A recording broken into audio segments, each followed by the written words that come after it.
Children are biologically designed to play and explore and do independent things away from adults. And I really want to emphasize away from adults. What has happened over time is children can't get away from adults. So they don't have the opportunity to learn how to take charge of their own lives.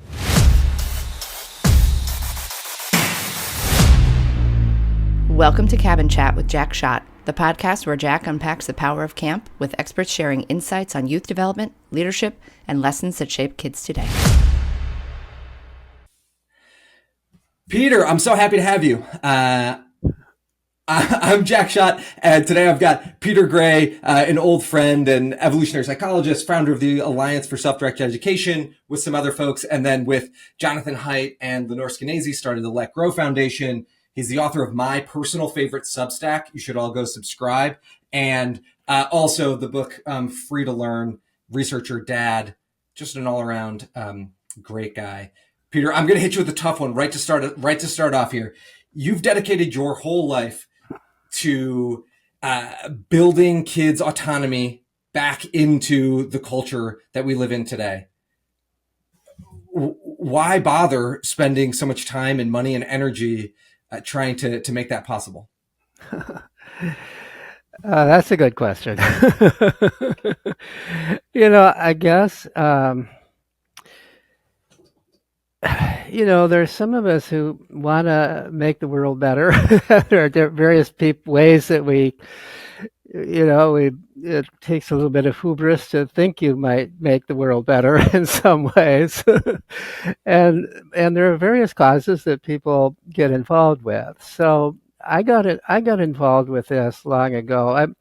I wasn't initially involved in it in a practical way in the terms of changing the world. I was involved as a scholar, as a researcher. I'm a professor of psychology and neuroscience at Boston College. At this point, I'm no longer teaching, but connected with them doing research. But for many years, I've been conducting research on children's play and got interested also in the fact that children's mental health has declined enormously over my lifetime. Since I was a child, children today are far less happy, far less mentally, far lower mental well-being today than children did in the 1950s when I was a kid. And for the most part, it's been a continuous decline, although there's an interesting bump in it that I could talk about later on. But I've certainly become concerned with, we're not raising children in our times in a way that allows children to be happy and to have the kind of internal resilience that allows them to deal with the stresses of life. And so to the degree that I'm involved in trying to change the world in some way, I'm trying to bring back those aspects of children's experiences that I think really are the essence of childhood. I mean, children are biologically designed to play and explore and do independent things away from adults. And I really want to emphasize away from adults. What has happened over time is children can't get away from adults. So they are increasingly over time constantly monitored, directed, controlled, protected, corrected by adults. And so they don't have the opportunity to learn how to take charge of their own lives, to solve their own problems. They don't have the opportunity to develop the sense that I can do things myself. Things can happen and I can take care of them. And if you don't have that sense, that what psychologists call this internal locus of control, that I can do things, then that sets you up for anxiety and depression. So the things that I've been involved with all have to do with trying to bring more autonomy to children's lives, trying to develop situations where there's not always an adult in the child's face. Because children need to get away from adults. They need to be in what sociologists used to call a culture of childhood in order ultimately to become adults. Because it's when adults are not around that the child has to, in some sense, be the adult. The child has to figure out how to solve problems, how to do things.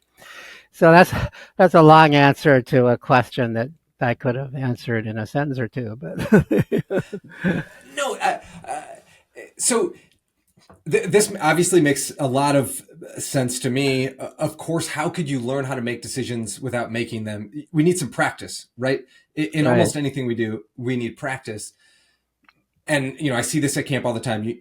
I'm obsessed with summer camp and the chance for kids to be physically away from their grown-ups for a while. But you're a evolutionary psychologist, which is a word that I didn't know until I met you. So what does that mean? And what have we learned from hunter-gatherers or the past that make you feel like there's a scientific argument for this, not just Jack goes in the woods with kids and is like, obviously this is what kids need?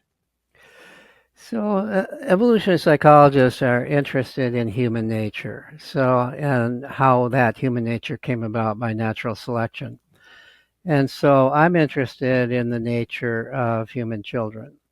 What does it really mean to be a child? What are the instincts and drives of children, and why are they there?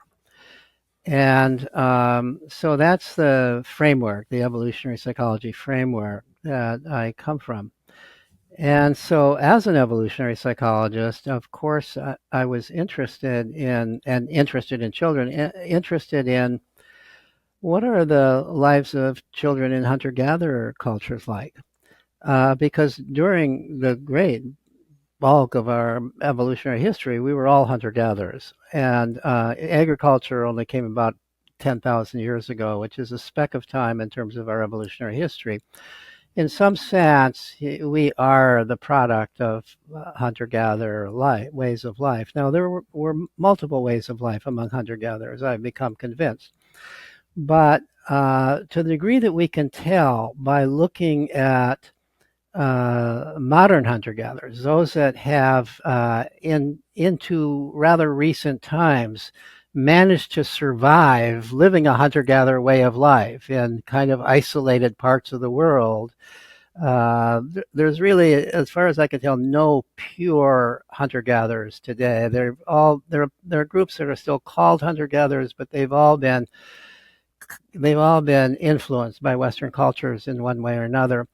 But back in the middle of the 20th century, it was still possible for anthropologists to trek out to remote areas of Africa and Asia, South America, and find people that were living almost uninfluenced by modern culture. And so, along with a graduate student in the around 1990, or maybe a little after, I contacted 10 of these anthropologists who had done that and surveyed them about what they observed in children. I first tried to read everything I could about children in hunter-gatherer cultures, but there wasn't a lot that had been written at that time. So I figured even if these anthropologists haven't written much about children, they couldn't help but have observed children when they were there. I mean, children are around. So I wanted to know, well, what are children's lives like? And so we gave them a survey questionnaire to fill out. And among the 7 anthropologists, they had studied, among the 10, they had studied 7 different hunter-gatherer cultures on 3 different continents, and quite geographically different from one another and different in various ways. But there are certain similarities among all of them. And one of the most striking similarity to me, given my interest, was their attitudes about children and the relationship between adults and children. So one of the questions we asked was, how much time did children have to play in the culture that you observed? And essentially everyone, really everyone, he said, in various different words, they were always free to play, dawn to dusk. um, they had very little responsibilities. Sometimes they gladly helped, but it turns out that there's not a lot of work requirements for hunter-gatherers that children can actually do well. Hunting is very difficult. You have to, and the kids go along would kind of disturb the hunt. They do engage in gathering, but they enjoy it. That's just part of their play. They engage in gathering, but they are in their play constantly practicing hunting. They're playing at hunting, not because anybody's telling them to do that, but they just naturally do that. They can see, they look around, they see this is what people do. This is, if you're a boy, this is what the men do in our culture. If you're a girl, there are other things that more likely the women do, and the girls may be playing at those things.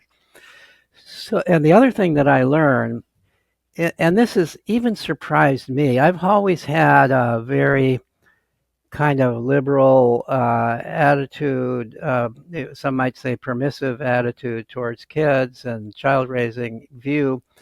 But I was struck by how extreme they are in never telling kids what to do. I mean, can you believe that? Not telling kids what to do. and as I tried to understand that, what I learned both from my reading and talking with anthropologists is that so hunter-gatherer cultures, these band hunter-gatherer cultures, are highly egalitarian.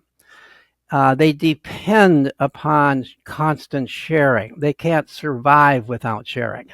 So they share food. You may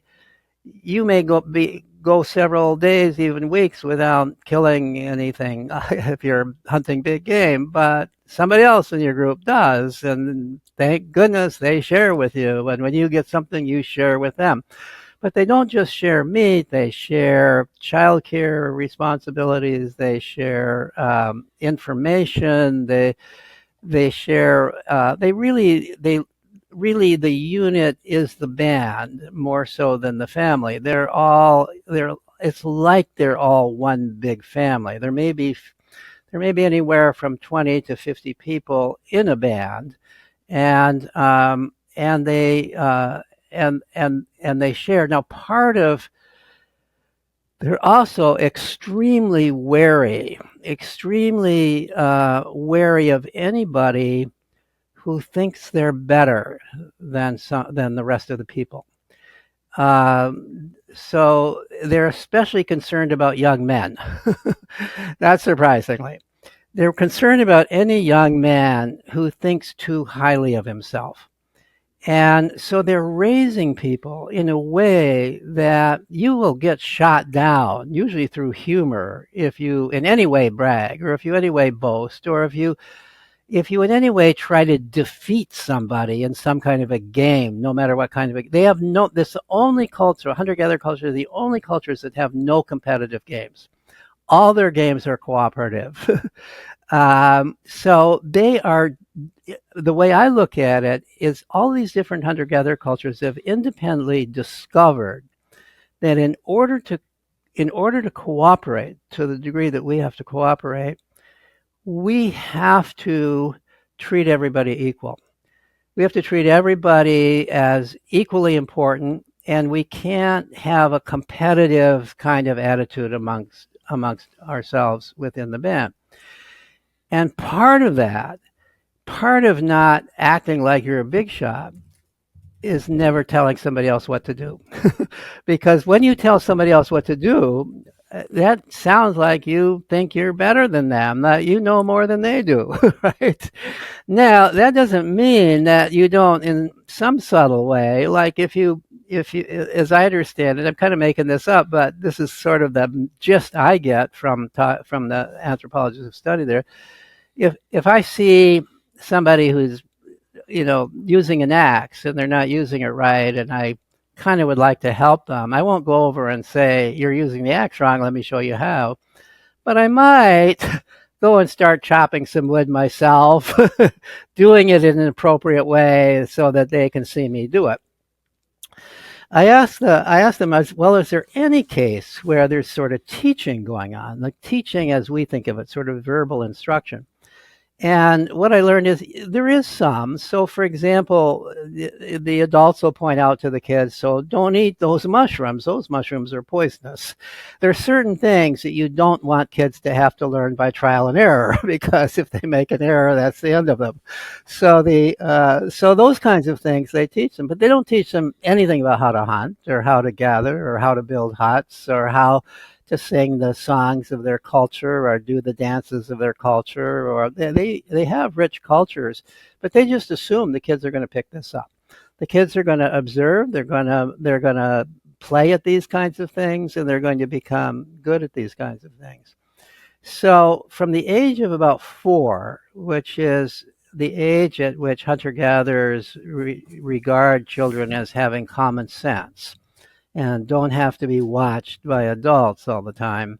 From the age of about 4 on through the mid to late teenage years, the kids are spending much of their time outside of the camp. So the groups, these are nomadic groups. They move from place to place, so they don't have permanent dwellings. They're basically living at campsites where they build huts while they're until and they hunt and gather, and then they'll leave to go someplace else. They kind of have a circuit that they go through. So the flora and fauna can kind of regenerate themselves at the place that they were when they go someplace else. So that's the way they live, and within this context, the children. The other thing is there's no punishment, zero punishment. In fact, to hit a child, one anthropologist told me, is a clear taboo. It would be in the same category as almost the same category as murdering somebody, certainly in the same category as incest. You would never hit a child. And the other thing that happens is if they see, there's very little privacy here. So if they see that, people get angry in such a culture just as people get angry everywhere. And if they see that some young kids' parents are angry and it looks like they might be expressing that anger towards the kid, they'll go and take the child to their hut. Well, that child may sleep in their hut that night rather than with these angry parents. So that's a little bit about hunter-gatherer culture. So the point I want to make is that the learning that's occurring is primarily learning among the kids. So you've got age mixed kids. You got kids from age 4 on through teenage years playing and doing things together. And the younger kids are modeling themselves after the older kids. And when they're playing in those age mixed groups, the older kids are scaffolding them up to higher levels. Some of the older kids may already be going on hunting trips with their dads if they're males. Actually, one of the cultures, by the way, I should mention, that was a culture in the Philippines where women also hunt, and in those cultures, girls are also playing at hunting games. So so that's what I observed. Now the point I want to make is that if this represents a normal childhood, this is the exact opposite of what childhood is like today. It's not the exact opposite of what childhood was like when I was a child in the 1950s. So this is not just a difference between hunter-gatherers and the United States of America in the 20th century and beyond. In the 1950s, I often say I had 2 educations. I had school, but school was not the big deal that it is today. We have greatly increased the amount of time and effort that is required for kids in school, and I can elaborate on that if people are interested. But when I was a kid, first of all, we had 5 more weeks of vacation from school than kids have today in the 1950s. We've added a full month of school year, taking it away from summer vacation, and another week of school year from what was mid-year vacations. But even worse than that, we've added homework, especially in elementary schools. So the result of this is that kids today are spending huge amounts of time in school. But when I was a kid, we were spending much less time in school. And when we were not in school, we were largely outdoors playing with other kids. Adults were not involved in what we were doing. In fact, adults did not want to be involved. And one of the reasons we were outdoors playing is that adults would kick kids out of the house. Houses were smaller then, much smaller. The average house was half as large in square foot area in the 1950s as now, and families were much bigger then on average. So you wanted to get the kids out of the house, especially if you were a mom. And so kids were kicked out of the house, and there were a lot of kids. This was post-war, and the baby boomer generation. There were a lot of kids, and they were kicked out of the house. And you would find kids outdoors. They didn't usually have to be kicked out of the house because they wanted to be out of the house, unless in northern Minnesota it's 20 below zero, in which case the parents, mom, as I remember at least once saying, it doesn't matter that it's 20 below, just dress up. So that's so at any rate, so I spent far more time outdoors playing with other kids than I spent at school. I haven't added it up, and maybe far more time is an exaggeration, but I don't think it is. If I include the summer when there was no school and we didn't have school much, and the typical day, if you went to school and school ended at 3:00, you would stay outdoors and play with the kids until supper time, and then you'd go home and have supper, and then you might go back out again. So that hunter-gatherer life, where you're interacting with other kids, and you're learning how to get along with peers. You're learning how to solve problems. You're learning how to do things. You're learning, among other things, how to take care of yourself. You're learning what some people might call street smarts. You're learning how to deal with bullies because there always are bullies. There are bullies among kids, there are bullies among adults, and you can't help but experience it. And when there's no adults there to protect you from it, you figure out what you're going to do about that.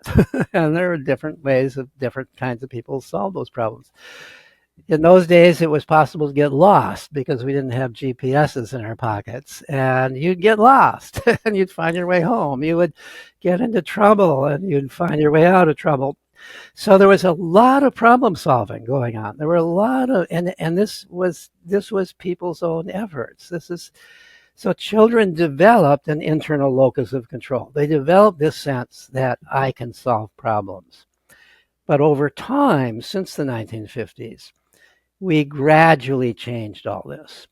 We gradually increased the amount of school. We gradually decreased the idea that children are welcome outdoors. We gradually developed increasing fears among parents that it's dangerous for kids to go outdoors, even though it's not, but people believe it is. I could run through, and one of my Substacks, I actually list a whole set of changes that occurred in the culture that led ultimately to the situation we're in today, where it's almost not too much of an exaggeration to say that children are imprisoned. They are imprisoned in school, where more than ever they're told exactly what they have to do, even more so than prisoners in an actual prison are told. They're micromanaged all school day long. Then they go home and they've got homework, and their parents are supposed to monitor that. And so in some sense, they're still in school. And then they're in this situation where the parents are afraid to let them just go out and play. So they have to be with an adult, which means that they are either indoors or they're put in some kind of an adult-directed thing, like adult-directed sports activity or some other adult-directed thing, which is very much like school, where they're told what to do, and there's an adult telling them what to do. So in some sense, it's not too much of an exaggeration to say that children are either in prison or in home confinement pretty much all the time. And then we wonder why they're not happy. I I lived this very viscerally. I grew up in the city of Rochester, and up until I was 7 or 8, we lived in this neighborhood where my dad would say, "Go blow some stink off," and he'd kick us out of the house, and we weren't allowed to come home until the streetlights came on. But we couldn't have been happier. There were, I don't know, a dozen other kids in the neighborhood that we would get up to stuff. We'd play games, and we'd do stupid things and whatever. We did kid stuff. No adults, no water bottles. We just went and lived, and then we'd come home, and we knew enough people in the neighborhood that if we had a real problem, we'd go find someone and they'd help us. And then when I was 7 or 8, we moved from the dangerous city to the suburbs where there were no other kids in the neighborhood. And so we'd still get kicked out. My brother and I would still get kicked out of the house to blow the stink off, but there was no other kids around. And it became a lot less fun to be outside. My brother and I would have some fun together, but it's much more fun with more kids and more stuff going on and sort of more exciting moments that can occur. And so, I distinctly remember this transitioning from getting home from school and being so excited to go outside to trying as hard as I could to be allowed to be in the basement playing video games. And, and at the time, the video games are way less sophisticated than they are now. But, at least I was able to go and find something exciting through a video game because there was more going on. You've written recently about the connection between self-determination theory, which is that humans are intrinsically motivated when their physical and psychological needs are met. Their psychological needs are autonomy, belonging, and competence, and mental health, and a version of self-directed time for kids. Can you try to connect that triangle and add in whatever else helps make it make sense? Yeah. So psychologists have, there are actually, literally hundreds of studies that show that regardless of what age you are, your mental well-being depends upon the satisfaction of three basic needs. These three basic needs are key to mental wellness. One need is autonomy. You need to be able to make some of your own decisions and do your own things. Nobody is designed to be a puppet or a slave. So you need some freedom. You need freedom to decide what you want to do and then to do it. So autonomy is one character. The second characteristic is competence. So you not only need to feel free to do things you want to do, but you need to feel like I actually am competent to do it. I not only want to do this, but I could do this. And of course, you develop competence by doing things and becoming competent at it.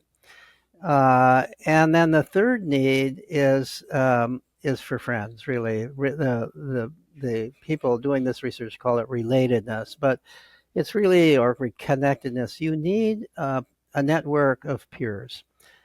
And it's good, of course, if you're a kid, it's important to have parents that you're connected with. It's important to have adults. But what we neglect is how extraordinarily important peers are to kids. We greatly overemphasize the importance of adults and underemphasize the importance of kids. If you really look at kids at any time, they are doing everything they can to connect with other kids, unless the whole idea that they can has been sort of quashed out of them. And there are, of course, temperamental differences. It turns out I was a very shy kid. It wasn't that easy for me to connect with other kids, but there were always other kids around, and I wanted to connect with other kids, and I could do it, thank goodness. So the connectedness, having somebody, other kids, and this becomes even more important as you become a teenager. Teenagers everywhere, hunter-gatherer cultures, 1950s teenagers everywhere, teenagers spend enormous amounts of time hanging out with other teenagers. So they may be beyond, they're not they're not so overtly playing necessarily. They still are to some degree, but they're more. There's a lot more just hanging out with one another. They might be listening to music in the background, and depending on what era you're looking at, they might be smoking cigarettes. But the real purpose of what they're doing is they're connecting with one another. And this sense of, I've got my people here. I've got these people that care about me, and I care about them. And girls are better at this than boys, but boys have this way of doing it too, of they're sharing their thoughts, their emotions, their feelings. They're getting advice in some sense, often indirect. So they're feeling like they're not alone in this world. Now, I know a lot of parents think, well, of course they're not alone in this world. They've got me, they've got the parent. But here's what we miss. That's not enough.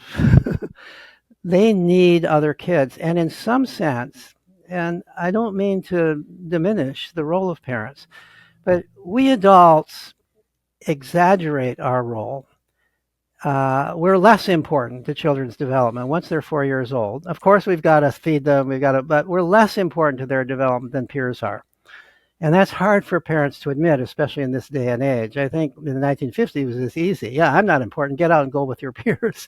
But today it's hard for parents to admit, because parents are constantly getting this message of, if your kid's got a problem, then this is what you've got to do. It's all the parents, especially the moms. I mean, we're driving moms crazy with all these messages about what they're supposed to do for their kids. And the truth of the matter is the primary thing parents should be doing right now is figuring out how to get their kids away from them and with other kids. And that's the hard thing in our culture today. So this relatedness, this sense of being with peers, is extraordinarily important. So people, for example, now wonder, why are kids on social media so much? Why are teens on social media so much? Well, I'll tell you why. They're doing just exactly what hunter-gatherer teens did. They're hanging out with their friends. They're sharing experiences. They're sharing their emotions. They're gossiping. They're doing all the stuff that teens always have done. But in the past, we allowed them to do it in the real world. And now we've cut off that possibility. So they've found a new way to do it. They're doing it online, thank goodness. And so there's a lot of angst about these things. I'm holding up my phone in the world today, and I don't know what to think about it personally. And I'll tell you my personal struggles here. One, I love my phone. We're on a computer right now talking, and we wouldn't be able to do this without technology. I'm a techno-optimist. I'm glad AI exists. I can't wait for the world that lets us have more human-to-human time, and AI can take care of more of my emails. Please, thank you so much. And then I run summer camp where largely we don't have phones, and we're restrictive of phones. We often say, at least no phones are allowed here for the kids, at least. But at the same time, I guess the crux of my question is, you talked about how a adult using an axe is the perfect opportunity. If they're using the tool of the culture for the child to come over, see what the adult is using the axe for, and start to mimic that, whether it's through direct instruction or mostly just watching and trying. And then you said that they might point out poisonous mushrooms or berries and say, don't eat those. Those are bad. And so I guess my question is, how do we balance the phone as both a tool of the culture and as potentially a poisonous mushroom? So,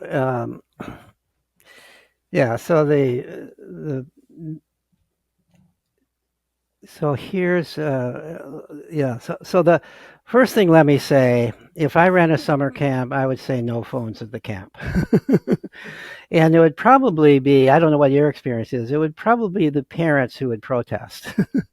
Because they want to talk to their kids every day. And they're afraid that something will happen to the kid, and they want the kid to be able to call them if something happens. So my experience when I've talked to camp directors, I've given some talks to camp directors who have asked that exact question. My experience is that at least some camp directors are saying they would love to not have phones, but the parents are insisting that the kids have phones. So that's, but here, why would I say no phones at camp? And the reason I would say that is camp should be a place to be outdoors, to be with other kids. And if you in this day and age, if you haven't had a lot of experience with that, the phone might inhibit you. You might spend your time on the phone instead of interacting with these other people who are right in front of you. And the camp experience should be an experience of interacting with other kids in the real physical world, playing in the physical world and not just on the online world. So that's and so that should in my mind be part of the bargain. No phones. And I also think there are other places where people where it's quite appropriate to limit phones. So within a family, I think that having a rule that says no phones at the dinner table, and I also think these rules should apply to adults just as much as they apply to kids. I don't think it's fair to say that kids should have these rules and adults in that same environment shouldn't. So the dinner table, nobody is going to be on technology. Dinner table is a time for everybody to be there in the physical presence with one another. I also think it's a good rule to not take your phone into your bedroom at night. And it's a good rule for adults as well as for kids.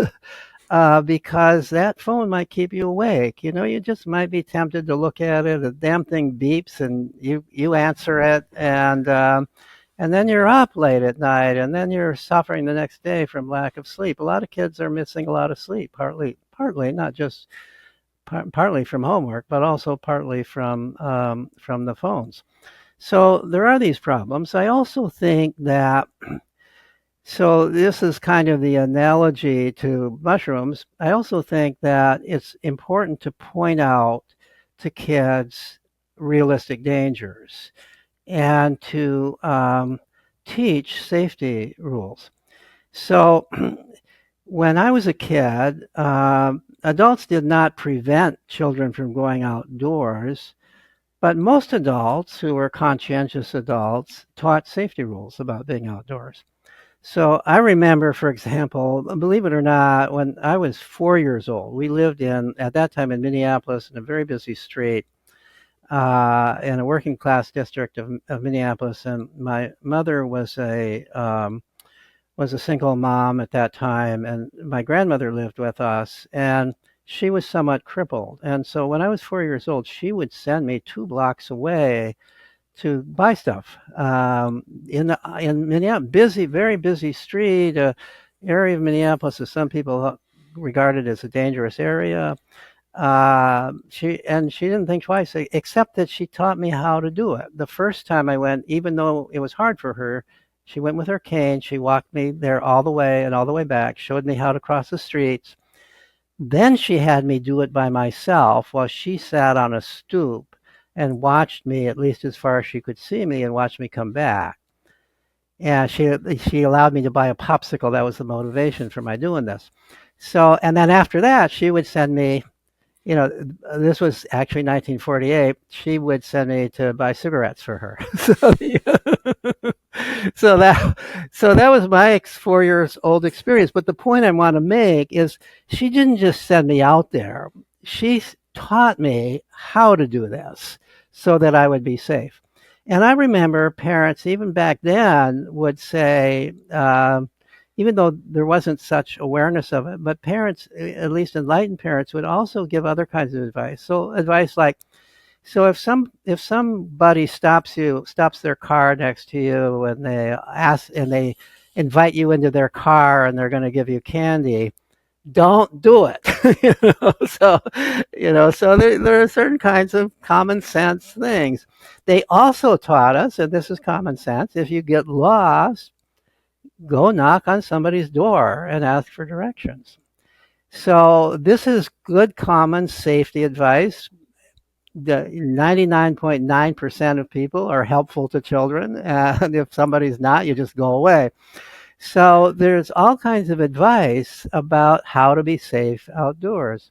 Now it wouldn't be a bad idea for us to be teaching kids about safety online. There are certain kinds of things that you shouldn't do. That many teens understand this. They learn it from one another, but not everybody does. And I could run through a list, but you probably can imagine what it is. Anybody can imagine what there is as much as anybody else.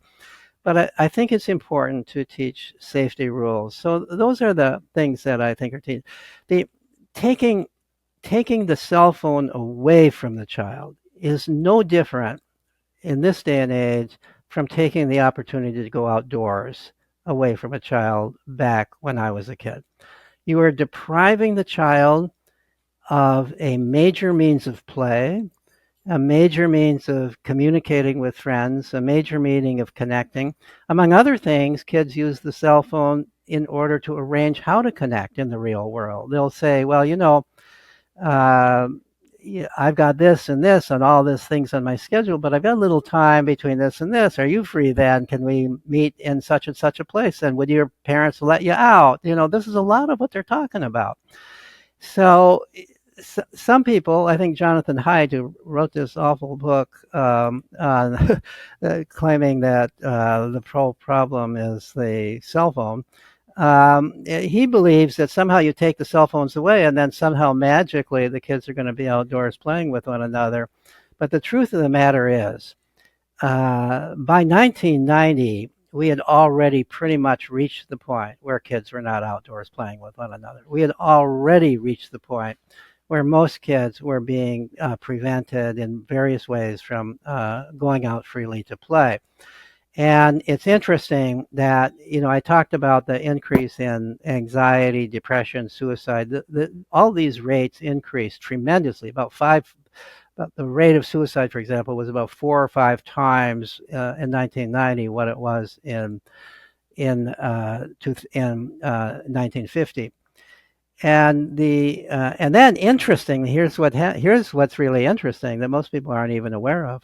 Between 1990 and 2010, the rate of suicide among teenagers decreased, and so did the rate of anxiety and depression.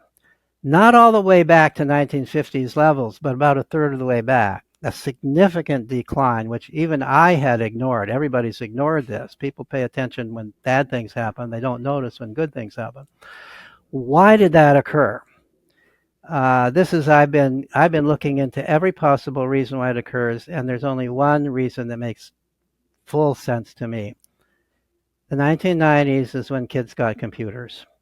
1990s, in mid-1990s, kids were on the internet.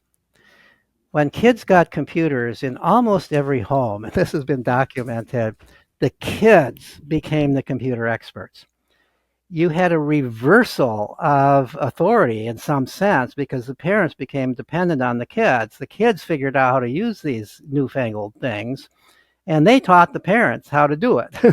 And the parents became dependent on the kids for how to do this. And so suddenly kids talk about competence. One of the things, kids were the competent ones in the family with this new technology. Moreover, once you had the internet, by about 1995, most families with teens had an internet. You were playing games with other kids. You were doing the equivalent of going out and getting up a game of stickball, but you were doing it online with other kids. And this is real play. There's no question. This is real play. It's creative. It is challenging. It is social. It builds. There's actually been research showing that the games that were most popular are the very games that you would expect would be most likely to promote a sense of competence, a sense of autonomy, where there's a lot of choice and freedom within the context of the game, a lot of creativity within it, and connectedness, because it was the multiplayer games, the games that you're playing with either with just one friend or a bunch of other people, that became the most popular games. So to me, it's pretty clear. And then once you had social media, as I said, now that you're hanging out again with your friends, and which you need for that sense of connectedness. So I think that's what happened to lead to an improvement. It wasn't an improvement all the way back to 1950s levels. But then what happened? Why did things get worse again beginning about 2012? So Jonathan Haidt and some other people believe, well, what happened is this was when most teens had cell phones, had smartphones, and were on social media, and that it's smartphones and social media that played the role. I've really looked into that, and first of all, there's no significant correlation between how much you're using a cell phone and your mental well-being. This has been shown over and over and over again. In Haidt's book, there's some cherry-picked data that seems to suggest that there is, but everybody who actually does research in this area says there's not. And I've looked at the research. There's multiple studies. There's also, Jonathan Haidt found a couple of other countries that showed a similar trend of increased anxiety, depression, suicide as smartphones and social media rolled out. The UK is really the only one that's very clearly that happened. But in the rest of the world, almost all the rest of the world, this didn't happen. The European Union, so the UK is not in the European Union, all those European countries, I've looked at the data. If you look at the suicide rate among teens between 2012 and now, where you see a big increase in that in the United States and a moderate increase in that in the UK, you see no increase in that throughout the rest of Europe. They were not being deprived of smartphones and social media. They were on it just like our kids were. Asia, look at South Korea. Now, South Korea had a high rate of suicide. At the time that smartphones came around, the suicide rate went down, and it stayed down. It didn't go back up again. And I've looked at the data. How are people explaining why the suicide rate went down? And they're explaining, we figured out that our school system is too harsh, and we're working on making it less harsh, and that seems to be why. There's actually some research studies that show there's a correlation between school pressure and the suicide rate. So what happened in the United States to create that big increase? I'm convinced that I think a number of things happened, but I think the primary thing that happened is that schools changed dramatically beginning around 2011, 2012. This was when Common Core was adopted by most states and programs similar to Common Core elsewhere. This was all in response to a federal mandate that schools had to submit proof that the students in their school were improving their scores on standardized tests from year to year, and that whole school systems would be judged on that, and that teachers would be judged on that, and teachers would be regarded as incompetent if the scores didn't improve. So now there was enormous pressure on teachers and on whole school systems to narrow the curriculum, to focus on what's being tested on. And the more pleasant things were taken away. Recess was decreased even more than it was before. Lunch hour in many schools, I think even most schools, was reduced to 20 minutes. So you hardly had time. If you had to go to the washroom and then stand online, there are actually documents where people have observed what happens. Many of the kids at the back of the line, by the time they get their food, the bell rings and they just dump it in the garbage and go to class. We have sacrificed a normal environment for the sake of test drill. Now, school was never the greatest place for kids, but it became a far worse place. I happen to have some first-hand evidence with that with a sister of mine who was teaching in middle school. And when these changes occurred, she resigned because she absolutely could not teach the way she felt you have to teach in order to actually be educating kids. You have to engage them. You have to do things that are interesting to them. You can't be just doing test drill. And she was good at that, but then suddenly there were administrators telling her she can't do that anymore. She has to be on the same page as everybody else. and she has to be focused on this test stuff. And I heard from teachers all over the country, many of the best teachers quitting around this time because they weren't going to do this. And this was especially true at the lower levels, where kindergarten teachers who say kindergarten should be a place to play are suddenly they're having to drill these poor little kids, making them sit in their seats doing all this stuff. So here's the best evidence that I know of. There's a lot of evidence that I've summarized, and I'm actually writing a book on this. But the best evidence that Common Core resulted in great increases in psychological problems with kids is the American Psychological Association. Every year does a study called Stress in America. Most years they only do it with adults, and they do a survey, a demographically balanced survey across the country, in which they assess through self-reports how much stress and anxiety people are experiencing. Now, it turned out that in 2009, which was before Common Core, and then again in 2011, which was after Common Core, those 2 years, they decided to include teenagers in their study.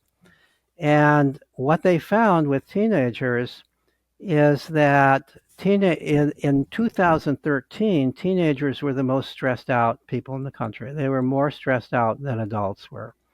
And they're given a list, a pretty long list of things that you can check. Which of these things are important sources of your stress, significant sources of your stress, and they could check as many of the things as they wanted to check. The most checked item was school pressure. 83% of the kids in 2013 checked school pressure. Things like family problems were way down the list. Things like bullying was pretty far down the list. Things that we want to say are the problems, they were pretty. School pressure was far and away the highest. The next most common thing checked was worry about getting into a good college or getting a good job. So kids are stressed out about school, and they're stressed out about the future of their schooling, and they're stressed out about whether they're going to get a good job. We've scared the bejesus out of kids. And so now that's after Common Core. Now before, in 2009, it was still the case that school pressure was the most often checked thing, but it was checked by 50% of the kids, not 83% of the kids. So there were other things that were more competitive with school pressure in terms of stressors. And schools and kids were not as stressed out then by their own reports as they were in 2013. So what happened between 2009 and 2013? Common Core happened. That increased school pressure. There's no question about it. Everybody who's involved with schools and is willing to admit it knows that this is what happened. Now, to ignore that and say it's cell phones is really somewhat disastrous, because what doing that does is it takes the nation's attention away from a very serious problem. We begin to think, all we have to do is take cell phones away from kids, and this is going to solve the problem, and that's not going to solve the problem. What we really need to do is really rethink what we're doing with kids at school. Kids are spending a lot of their time at school and doing schoolwork after. They're in school-like conditions almost all the time. If we want kids to be happy, if we want kids to be mentally well, we have to make schools and the whole school-like environment kid-friendly. And that means giving them a lot of autonomy, giving them the opportunity to become competent in the things they want to become competent at, because becoming competent in things you don't care about doesn't count in terms of mental wellness. And we need to give them lots of opportunity to play with one another, because that's how they form connections. And so, Peter, most parents are still going to send their kids to school, and and kids are going to educate themselves in a variety of different ways, at school and not at school. So I interviewed Seth Godin a few weeks ago, who's mostly a marketer, and he has a famous TED Talk that is Stop Stealing Dreams. In the beginning of it, he asks, what is school for? Peter, what is school for? So, what is it for, or what should it be for? What should it be for? So let me tell you. Instead of talking about school, let me talk about education for a minute, and then I'll come back to school. So I'm a big believer in education, not a particular believer in school. And so, how do I define education? Education is everything that a person learns that helps them in life. That's a very simple definition of education. It's hard to refute that. Isn't that what we want kids to learn? Whatever you learn that helps you in life, helps you become helps you live a happier and more contented life, helps you live a more moral life. And also, sometimes I add to that everything you learn that helps not only you personally, but helps society in general, because you become a more contributing person to society. So moral development is part of it. So isn't that what we want? So that's what education is. Now, I think most people, if you really think about that as education, will recognize that not a lot of your education occurred in school, that most of your education occurred in life itself. And life itself, and especially in play for kids, you're learning the most important things you have to learn. You're learning how to get along with other people. You're learning how to compromise. You're learning how to negotiate. You're learning how to solve problems, because you've got to solve problems. You're learning all kinds of really, really important things. You're learning that you can do things. This is all part of education. But this is not what kids are learning in school. The things that kids are learning in school, there's some things that are really important. In our culture, it's important to be able to read. It's not as important as being able to make friends. There are people who can't read who are living very successful lives. Some of them become CEOs and they hire people to do their reading, right? So but reading is important. Most of us would agree that reading is important. But something, even before we had schools, most kids could read. Reading is not that hard to learn. There are actually studies in the United States prior to emancipation, prior to the end of enslavement. A high number of slaves could read, even though it was illegal to teach them to read, illegal to give them a book. Somehow they learned to read. Sometimes I think if we banned reading, kids would learn to read more quickly. Reading is not hard. Kids learn how to read. I study kids who are learning in a center where nobody's teaching reading, but everybody learns to read. But they don't all learn to read at the same age. Some kids learn to read at considerably earlier, and some considerably later than the typical school age for learning to read. But everybody at some point figures out, I really need to know how to read. And many kids just pick it up, just like they pick up, especially in this day and age when they're texting and there's so much communication is occurring through the written word. Kids are picking up reading and typing, not writing, but typing on their own very easily. So that's important. Numbers, being able to calculate with numbers, that's important. But where do you really learn that? How many people really remember and use much, if any, of what arithmetic or what math they've learned in school? Everybody studies quadratic equations. How many people have met a quadratic equation? I've even asked that of scientists. Have you ever met a quadratic equation? And oh no, I barely remember I don't even really remember what it was. I know we studied that, but so we teach all this stuff that's kind of irrelevant to life, and people just forget it. And they actually, part of the reason they forget it is they never really understood it in the first place, because it's taught in a shallow, memorizing kind of way. So school is not the same thing as education. What we need to provide, if we want kids to become educated, is we need to provide opportunities, not coercion. You don't learn from coercion. You don't learn from reward and punishment. You don't learn from being forced to do things. The primary thing that you learn when you're being forced to study history is I hate history. The primary thing that you learn when, I got a glimpse of this when I was teaching freshman psychology at Boston College many years ago. And I would sometimes ask the psychology majors, so why did you choose psychology to major in? And they said, I actually, this literally happens in a couple of cases where the person said, well, in high school I took biology and I learned I really don't like biology. And I took history and I hate history. And I took math and, oh God, I can't stand math. But I never took a psychology course. And I like people. So maybe I'll like psychology. So, what we're primarily doing, and there's actually research evidence that shows the more courses kids take in science in school as they go through school, the more they hate science. This is literally true. I mean, there's studies like this. So why do we think that forcing kids to do this stuff is beneficial?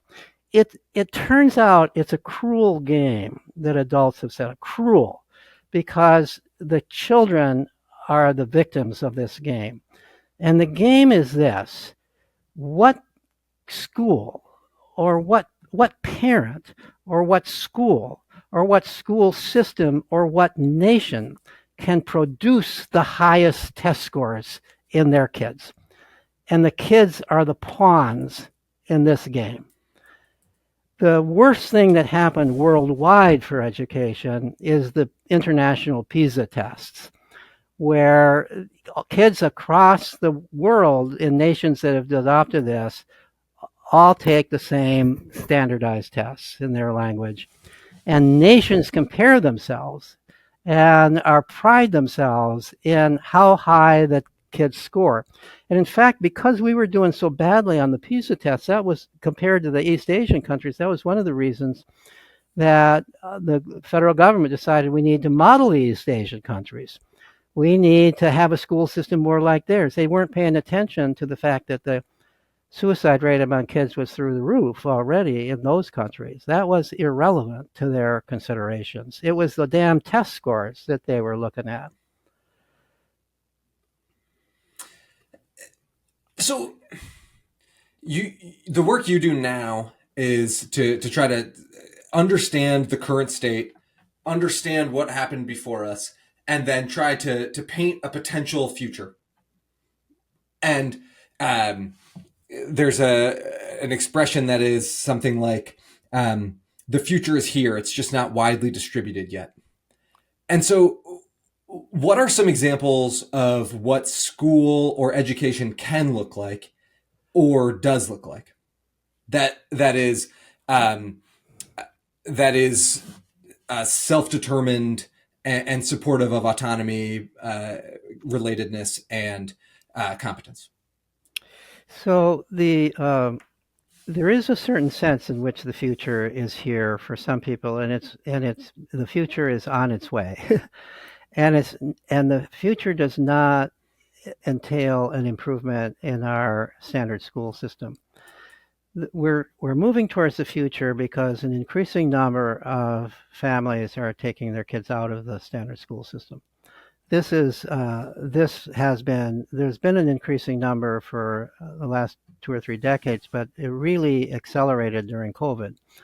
So lots of people took their kids out of school for homeschooling during the pandemic, and a lot of them did not put their kids back into public school. They kept them in homeschooling. So the number of homeschoolers is now, there are various estimates of it, but is somewhere between 6 and 10% of American school children, depending on estimate. Probably the best estimate is around 8 or 9% of American school children are being homeschooled right now. So homeschooling can be bad or it can be great, depending on how it's done and depending on what the opportunities are for the family. And so I've done studies of homeschooling families that are doing very well, and the kids are doing very well, and so that's one place that I've gotten a sense of. So what's a great system? What's a great opportunity for education?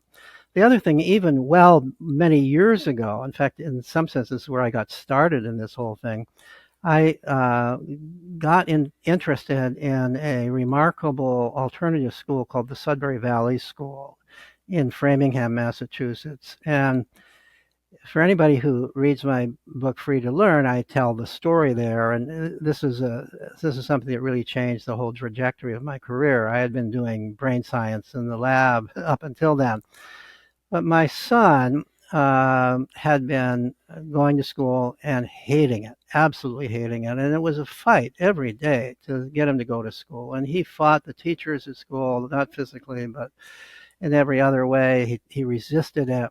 He would come. Every morning he would say, "You know, you're sending me to prison." At 5 years old, he would say, "You're sending me to prison," and and I would say, "Oh, come on, everybody does this. You can do it. It's not that hard. Just go and do it, and do what they tell you to do." And but he would resist. He was somehow a kid who was not dispositionally, and this is still true to him as an adult, he can't do something just because this is what you're supposed to do. He has to see some sense in it. And he saw no sense in doing what they were making him do. And he would find every conceivable way to make it interesting. And the only way he could make it interesting would be to do it in some entirely different way. So if it was solving arithmetic problems, he would find some totally different way to solve it. And then the teachers would count it wrong, not because he got the wrong answer, but because he didn't show his work in the right way. And when it came to learning capital letters and punctuation, he decided it was time to write like E. E. Cummings, the poet who put caps and punctuation wherever he darn pleased to put it. And so he drove the teachers crazy. I mean, I'm sorry for those teachers, but I wouldn't know. If I were a teacher, I wouldn't know what to do with a kid like that. So his mom and I were constantly being called in to talk with the teachers, and I think they thought this must be something we're doing wrong, and maybe it was, because we were kind of treating him with respect at home, and he wasn't used to being ordered around to do things that didn't make any sense. He said, I wouldn't mind writing stuff if it had a purpose. Like I'd write a letter to the president telling him what he's doing wrong, but to just write a letter for the sake of writing a letter, that's stupid. So that was his attitude about it. So it all came to a head when it was very clear the school didn't want him. By fifth grade, this had really gotten out of hand. By the end of fourth grade, really gotten out of hand. And so we knew we had to take him out of school. And at that time, homeschooling was not really much of a thing, and we were not a good family for homeschooling. So what were we going to do with this kid? Not have him be truant. So it turns out that 2 miles from our home, there was this remarkable alternative school, which I knew about. And I had thought about it earlier, but my late first wife was at least initially against it. But by this point, she said, yeah, let's go look at that school. And so we went into that school, and my son, after being there for a little while, he said, unless they're just putting on a show for me, this is what a school should be. And that's where he then went. And he stayed there for the rest of his school years.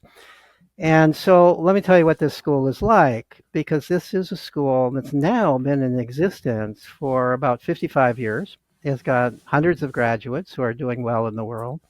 It charges very low tuition just because it can't get public support. It has to charge some tuition. Most of the kids who come to the school are coming from a public school background. These are not kids who normally would be coming from families that could afford private school. And some of them are coming precisely because of various kinds of problems in school, but some are coming because the parents believe in it in the beginning. And so they're coming from a variety of backgrounds. So I did a study within a few years of my son being there of the graduates of the school. And I had two motives for doing the study. One was the motive as a concerned father. What if he stays in this school and doesn't go to a regular school? Is that going to limit his options in life? I was a college professor. I'm not even then was not the kind of person who would push college, but I wouldn't want him to not have the option of college. And so one of my questions was, well, can you graduate from such a school and go on to college if you want to do that? And another question, since you walk around the school, you see a lot of art and music going on. And so another concern, do they all become starving artists and musicians living in their parents' basements the rest of their lives? Not all these parent fears. And and in addition, I was beginning to get academically interested in this. Are they actually becoming educated so that they can go out in the world and live good adult lives? So I studied. At that time, there were about something like 90 graduates of the school, by my definition of a graduate, who had left at typical sort of school graduation age, or sometimes younger, but had not left to go on to any other secondary schooling. So they had left either to go on to higher education or life in some other way, and managed to, with the help of a part-time staff member, managed to locate the great majority of the graduates and get the great majority of the graduates to fill out a extensive questionnaire. Some of them had been at the school for all of what would elsewhere be called their K through 12 education. There's no grades at this. There's no grades of either type. There's not kindergarten, first grade, second. They're just kids. They're all mixed together. They can go anywhere they want. And there's also no grades in terms of report card grades. And there's no courses unless a group of children want a course, and then they have to get it together. And sometimes they can talk a staff member into leading it. But the staff members don't call themselves teachers because they don't believe they do any more teaching than anybody else at the school. The whole philosophy of the school is that children learn primarily from one another. And they learn in an environment where they're free to pursue their own interests in an age mixed setting where they can learn from one another, and younger kids learn from older kids, and so on. And so that's the educational philosophy of the school. The school is run democratically, so students and staff members all have one vote at the school meeting, and of course there are many more students and staff members. So all the major decisions of the school are made by one person, one vote. All the rules of the school, which have nothing to do with academic learning, they just have to do with kinds of rules you need to get along with one another in any kind of a setting where there's a fair number of people. So that was the school. And what I found in this study of the graduates is really what turned my career around. They were doing very well in life. Those who wanted to go on to higher education were going on to higher education. Those who didn't go on to higher education were people who said, I don't need higher education. The kinds of things that I want to do in life don't require college. Some of them were starting their own businesses. Some of them were craftspeople. Some of them, so I found that they were going on to higher education at about the same rate as kids from the fairly elite local public schools in that area. And they were doing well once they were in. And so I got interested, well, how on earth did they get in? No grades, none of that. So I pursued that, and that's a very interesting story, how they get in. They're doing well once they're there.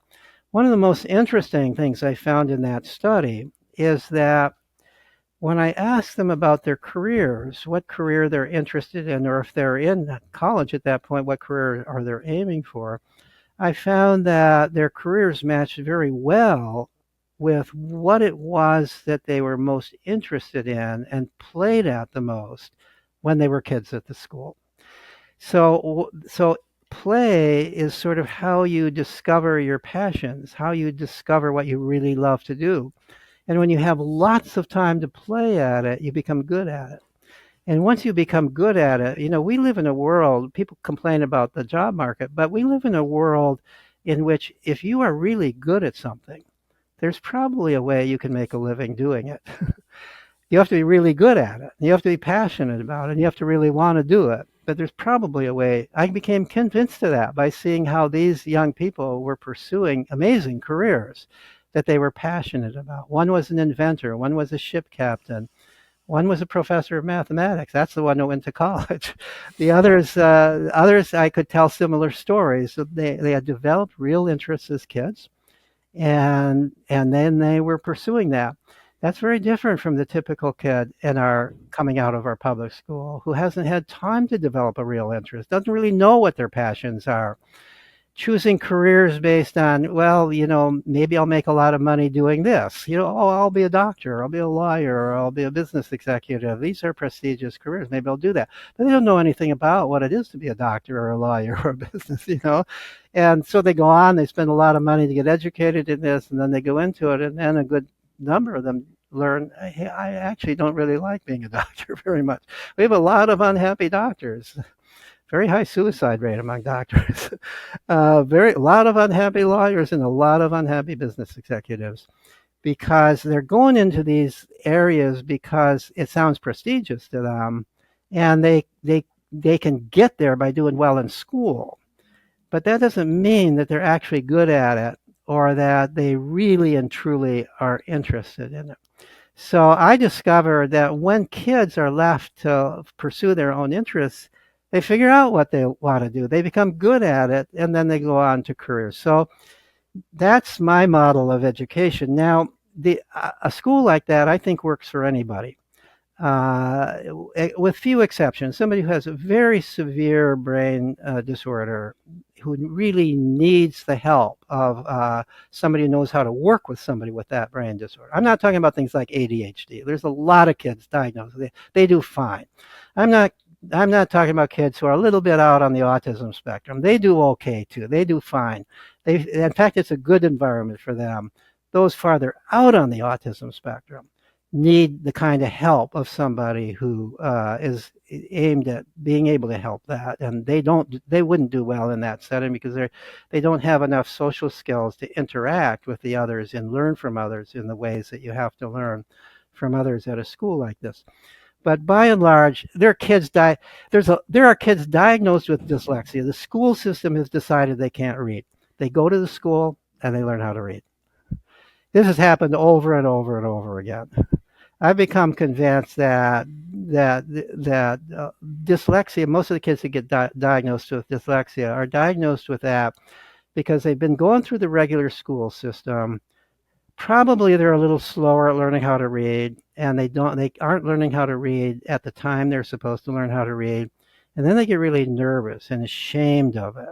Learning how to read in front of other people, we're embarrassed. You begin to get ashamed of it. You've developed a mental block against it, and it's very hard to overcome that block. And as long as people are putting pressure on you to read, the block persists. So what I've discovered is kids who are diagnosed that way, and then they leave school, either for a school like Sudbury Valley or for a relaxed kind of homeschooling, which at the extreme is called unschooling, where nobody's putting pressure on them. At some point, they decide it's time for me to learn how to read, and they learn how to read.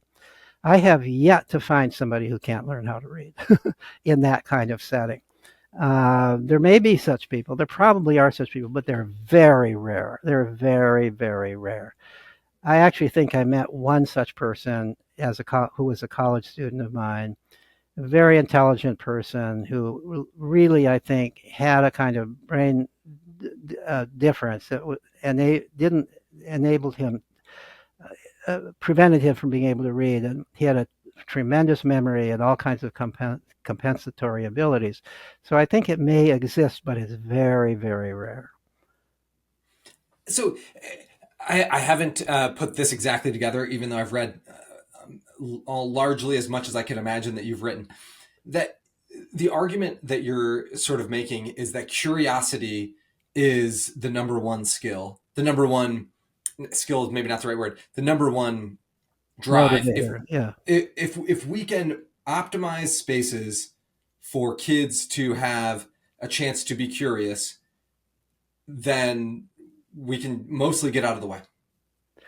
Yes, I would amend what you say about curiosity. There are the two primary natural drives for learning are curiosity and play. And if you think about education, there's sort of two aspects to it. One is the acquisition of information. What's out there? What is that? How does it work? What can I do with it? That's curiosity. Kids are naturally curious. They're exploring their environment almost from the moment they're born. There's actually research showing that as soon as they can fix their eyes, they're looking around and looking at stuff. And if you show them a pattern and they look at that, now you show them a choice between that pattern and a new one, they spend more time looking at the new one. They're, I kind of understand that one. What's this one about? And this is a child, this is a baby about 4 hours old. Just the eyes are beginning to fix. By the time babies can move around, we have to baby proof our house. Why do we have to do that? Because they're getting into everything. Why are they getting into everything? Not because they're naughty, but because they want to understand everything. What would happen if I pulled this lamp off the off the table?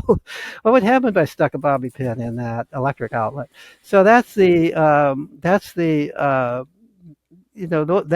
everybody who's seen a child knows they're just born with this tremendous curiosity. So some developmental psychologists think that curiosity goes away at around age 5 or 6. Does tend to go away around age 5 or 6, but not naturally. It goes away around age 5 or 6 because that's when we put them in school. And that's when they're told what you are curious about, that doesn't count. What counts is what we tell you you have to learn. So we suppress their curiosity. Curiosity disrupts the school setting. My son couldn't live in the school setting because he was too curious.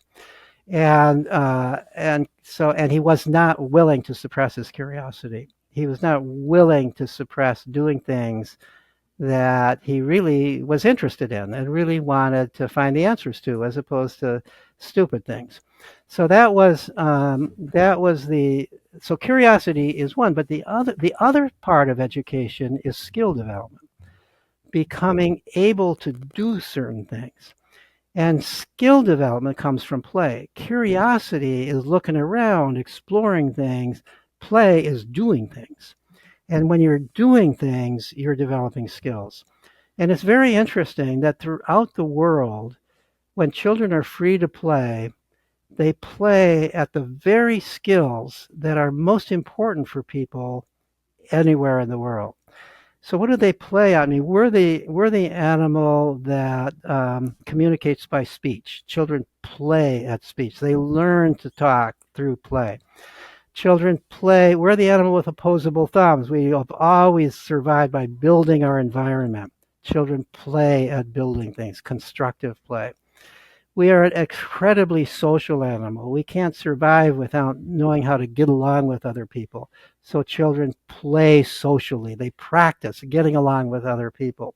They practice creating rules, negotiating with one another, because this is what you have to be able to do. This is crucial to your education. They play at imagination. We're the animal that thinks hypothetically, which means that we think in terms of imagination. What would happen if this were so? This is the way scientists think. And so this is regarded as the highest order of human thinking, hypothetical deductive reasoning. Children are playing at that all the time, especially little children. They're playing these imaginative games. So, one 4-year-old says there's a troll under the table. There's a troll under the bridge, and everybody looks at the table, and the table now is a bridge. And then somebody says, oh, yeah, well, we better not go under the bridge. Well, this is hypothetical deductive reasoning, right?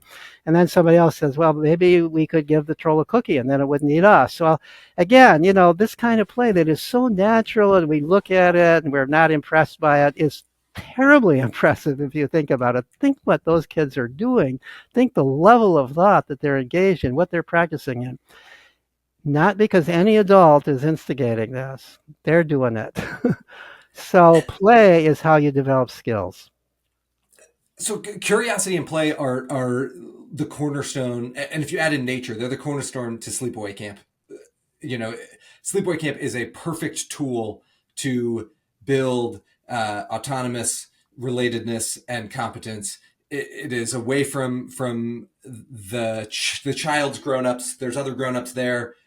Many of the grown-ups are 18-year-olds who are just barely grown-ups themselves. There's mixed age. It is a perfect education laboratory, the way that you're describing education. And when I talk to camp directors now, and I talk to hundreds of camp directors every year, there's a push for more control at camp. There's a push from many camp directors think that parents want more math, more schooling to come into summer camp. So how would you advise camp directors to be able to tell this story to parents?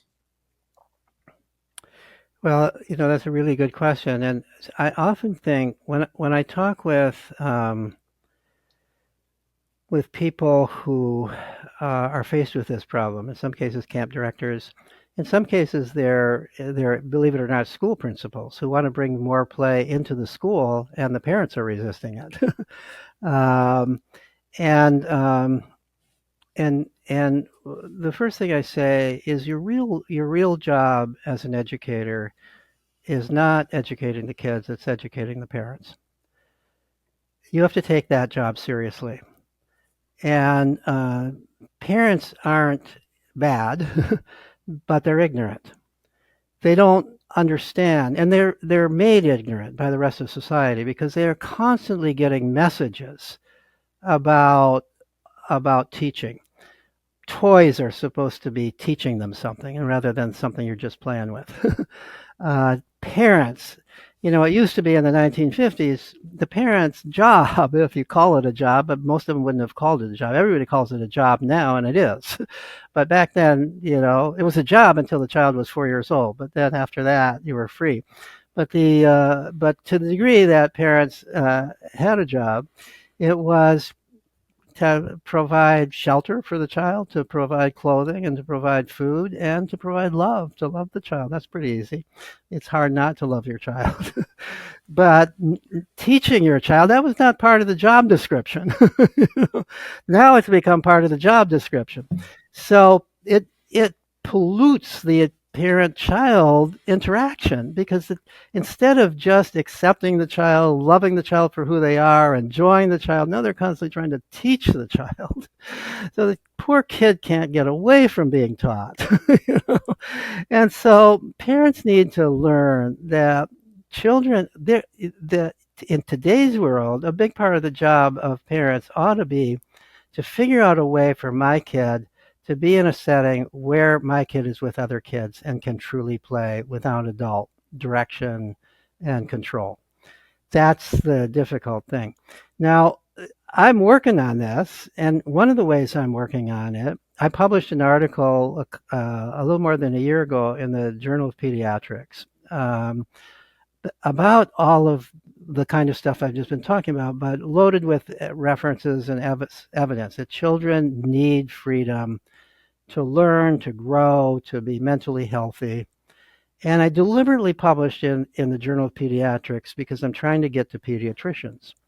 And so I'm now working along with the National Institute for Play to develop instructions for pediatricians to be able to, when they meet with families, when they meet with parents and kids, to talk about the importance of independent play and other independent activity in children's growing up. We actually created a little brochure that the pediatricians can give to the parents. And I think a similar brochure is something that camp directors could give to parents.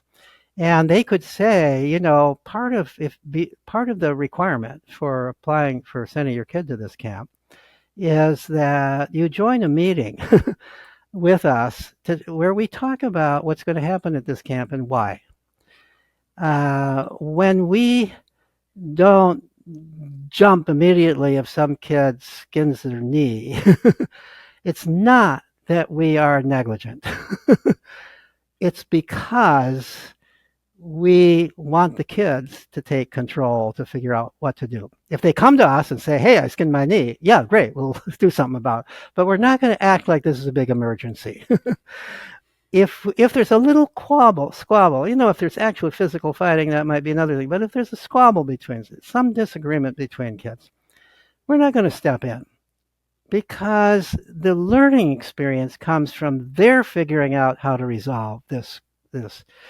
Now, what I observe at a place like the Sudbury Valley School, where the kids of different ages, and I also observe this in what we call play club at schools, where we have age mixed play after school or before school, and generally from kindergarten through fifth grade, all playing together. Is that when there's a little squabble, if the teacher, if an adult doesn't step in, usually some other kid steps in. Usually an older kid steps in. And that is so much better than if an adult does. So I've seen it over and over. You've got these couple little kids and they're squabbling about something. It almost looks like it might turn into a physical fight. And then some older kid, so this might be a 9-year-old stepping in to intervene in something going on between a couple of 5-year-olds, who says, "Hey, what's going on here?" And then there's a discussion about it, and the kid will say, "Well, here's a way you could solve it." you know, that is so much better than if an adult authority figure, because even though this is an older kid, it's not exactly an authority figure. This is closer to a peer. This is somebody who's a little bit more like you. This is somebody that you could emulate. You could be like, you want to be like that person. You want to be like those, if you're 5 years old, you want to be like those cool 7 and 8 and 9-year olds. The adults are too different from you. That you want to be like those cool. So that's and think of what that 9-year old or 8-year old who's intervening, what he's learning or she's learning. They're learning, I can solve a problem for other people. I can be helpful to other people. I can be the mature one and help out kids who are immature. So, this is an extraordinary part of growing up. This is what happened naturally all the time back in the days when kids were out there playing in age mixed groups. But it's hard to find that kind of a setting now. But it's important to educate parents about this. Parents don't know this. A lot of young parents today grew up in a world where they didn't have outdoor play. They grew up controlled and restricted, and they just think that's naturally how you're supposed to grow up. And then they hear these messages all the time from so-called experts about all these things that you as the parent are supposed to be doing. God, you're supposed to be starting to talk with your child while the child's still in the womb. You're supposed to be playing Beethoven. You're supposed to be, and once the child is there, you're supposed to be interacting with the child all the time. And it is important to interact with the child, especially if you don't have other kids to interact with the child. The hunter-gatherer child, the mom doesn't have to worry about that because there's all these other kids who love this baby and are carrying it around and are interacting with the baby all the time.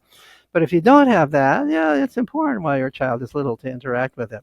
But as your child gets bigger, it's far more important to stop interacting with your child all the time, find opportunities for your child to get away from you and interact with other people, other kids. Well, thank you, Peter. I love this this tension that you described about the hunter-gatherer societies around having kindness and egalitarianism while also taking the kids seriously. And we in today's world struggle sort of on both sides of that, sort of too often probably. And I wonder what a world can look like with a little more kindness and a little more taking kids seriously. That's the world I want to live in, and I'll wake up every day trying to figure out how to do that for Great. kids. At camp for now. Peter, I'm going to make sure to link to Play Makes Us Human, which is petergray.substack.com, where you send out tons of awesome stuff. So I'll make sure to link to that. Are there other places that you want to direct folks if they're interested Well, in learning more? I do have a personal website, just petergray.org, where people can download many of my academic articles, which are kind of all written in a way that anybody can read them. Then there are some videos there that people could see or download. So that's another place if people want to pursue some of my other work, could find them there. Thank you so much, Peter. You're amazing. It's been We were supposed to talk for an hour, turned into an hour and a half. Here we are. You have great stuff to say. Thank you so much.